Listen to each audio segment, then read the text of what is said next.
I've been so lucky to develop some awesome relationships with the amazing people at these local government offices. The vendors that have been in business for decades and decades, they're solidified in the industry, they have sustainable implementation and support plans, and they are the experts.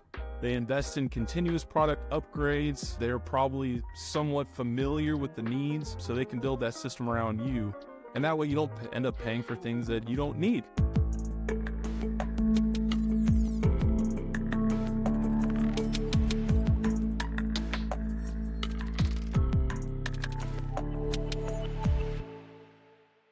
Hey guys, thanks for everyone that's joined us here today. I want to introduce myself. My name is Riley Davis. I'm the sales associate here at RDA Systems. This podcast is to help decision makers, elected officials, various local government entities learn what the ERP software buying process and implementation process is like from top to bottom. So a little bit about myself. I've been in the sales industry for around 7 to 8 years. I've been with RDA Systems the past 2 years. And fun fact about me, I'm actually a third generation of RDA. My grandfather started it back in the late 80s. My father's currently running the business, and I had the opportunity to join him about 2 years ago, and it's been an awesome ride so far. I brought my great friend and fellow RDA teammate, Sean, on the podcast today. He's going to dive into the details and share some stories about what he's seen on the front lines while implementing these systems. Sean's had, 7 years of experience in the software industry. He has a background in GAAP accounting and SAP systems. And so, Sean, I'm hoping you can tell us a few things about what to look for in the market for new ERP software. Wow. Well, thank you for the very flattering introduction, Riley. And thank you for having me on the podcast. I feel like I'm on the Joe Rogan Experience right now or something. Yes, I have been involved with several cities and counties over the years, onboarding and supporting various tax and utilities modules, and I absolutely love it. I look forward to the on-site visits, discovery meetings, and seeing RDA software in action and seeing the positive impact it makes for our users and taxpayers. I've had the pleasure of leading the majority of the most recent RDA revenue implementations, and through this, I've been so lucky to develop some awesome relationships with the amazing people at these local government offices. It's been so rewarding to see how a sophisticated ERP system can benefit our users and taxpayers and make their lives easier, boost collection rates, and I'm excited to share some of those stories with you today. Yeah, it's going to be a lot of fun. I'm glad we're doing it, and I think this is going to be really beneficial for those people that are in the market or even just thinking about being in the market. So if that's you and you're tuning in, buckle in. In this podcast today, there's a million different ways we could go, jumping into this, but we're going to start with the 3, top asked questions, as they relate to buying ERP software. So to jump into it, my first question for you, Sean, is at a high level, what should a buyer look for in an ERP vendor? Great question. So you want a vendor that has implemented their software in your vicinity or at a nearby locality.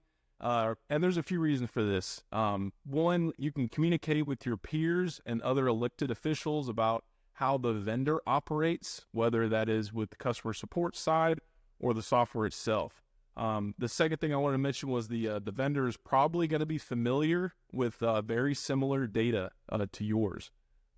And the third thing is you want to work with a vendor that has been in business for a long time, because as the old saying goes, history repeats itself.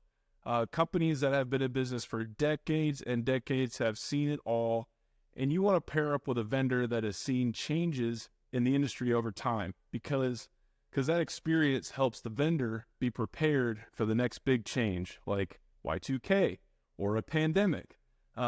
A vendor that is brand new to the industry or has only been in the business for maybe 10 or 20 years may not have the insight or the forward thinking to even begin to realize what it's going to take to keep their current customers happy and come up with solutions for future customers. You're also going to want a vendor that is built for your population size. You don't want a system that has too many buttons, complex processes, long lists of reports, etc. You want a vendor that's going to customize the system to your needs. Yeah, wow, that's very eye-opening. Definitely some things to think about. On that last point, personally, I've seen, whether it's talking with people at a conference or hearing, speaking with people on the phone, it's not always, the loudest voice in the room. Just because it's a huge, well-known brand, you might be leaving money on the table because it's too big for your population size. And so it's important to do that due diligence, make sure you're with a company that fits your locality size, and find the truest voice, if that makes sense. Right. The vendors that have been in business for decades and decades they're solidified in the industry. They have sustainable implementation and support plans, and they are the experts. They invest in continuous product upgrades. They're probably somewhat familiar with your needs already, so they can build that system around you. And that way you don't end up paying for things that you don't need. Yeah. Well, no, that's great. I'm glad you could answer that. I know that's a really common question for people today. Next thing I want to get into for you, Sean, is when's the best time for these people that are looking, or, when to plan for a switch? Is there a certain time of the year that's best? My immediate answer would be to say as soon as you realize you're not happy with your current system. All right. I recommend taking the time to talk to your team and document the pain points that they're experiencing, and then reach out to a vendor or two. You should probably know who your options are at this point. And if you don't, talk to your peers, talk to your neighboring localities, and see who they are using or which vendor they are looking to switch to. Simply draw up an email with a list of your pain points and ask how these processes work in that vendor's system. Just send that email off to the vendor, the sales department, and I assure you that vendor will be glad to help. Yeah, I'm always excited as a sales associate to get somebody reaching out for help. And a lot of times we can see these pain points, and they're either simple fixes or they're outdated processes that their current vendor hasn't taken the time to upgrade. Like you said, it's constantly evolving.